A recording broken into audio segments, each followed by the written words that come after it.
fil. Et le mercredi, on passe un coup de fil à Rémi, notre spécialiste ciné. Bonjour Rémi. Bonjour Simon, bonjour tout le monde. Comment ça va ? Ça va bien, merci à vous. Mais très très bien, Rémi du site clap.ch, et on s'intéresse à nouveau au Festival de Cannes aujourd'hui. Oui, parce que 2 films qui ont été présentés là-bas sont à l'affiche.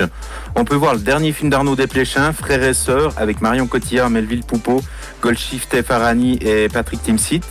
C'est l'histoire d'un frère et d'une sœur qui se haïssent copieusement et qui sont obligés de se revoir à l'occasion d'un accident dont leurs parents viennent d'être victimes. Le film contient de très bonnes choses, comme l'interprétation de Patrick Timsit qui défend très bien son personnage, ou le drame familial général de tout le film. Mais il peut aussi énerver par un côté artificiel qui rend les personnages principaux incarnés par Cotillard et Poupeau passablement agaçants.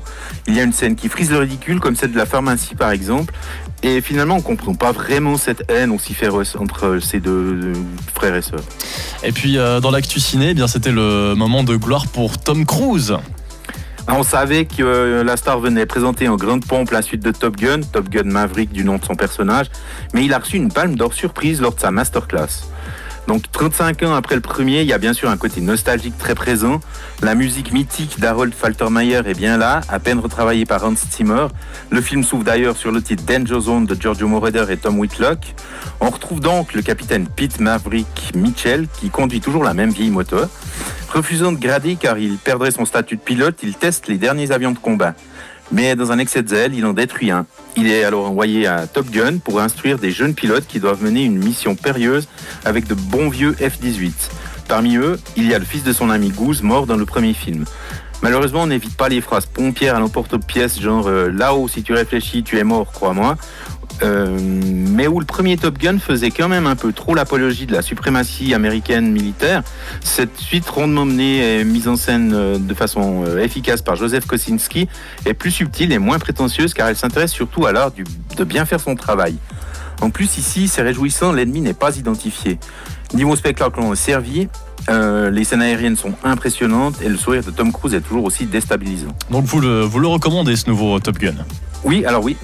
Très bien. Il y a autre chose à se mettre sous la dent cette semaine niveau cinéma ? Oui, on peut voir un talent en or massif de Tom Gormican, une comédie d'action assez barrée avec Nicolas Cage qui joue son propre rôle dans une folle histoire où il se retrouve malgré lui agent de la CIA en charge de faire tomber un baron de la drogue qui est aussi son plus grand fan. C'est bien particulier.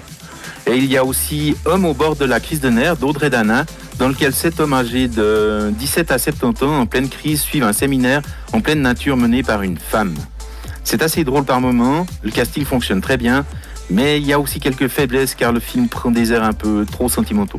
On a fait le tour des films à voir en ce moment au cinéma. Merci beaucoup Rémi, on vous souhaite une belle fin de journée et puis on se retrouve la semaine prochaine. Parfaitement, à vous aussi, merci beaucoup.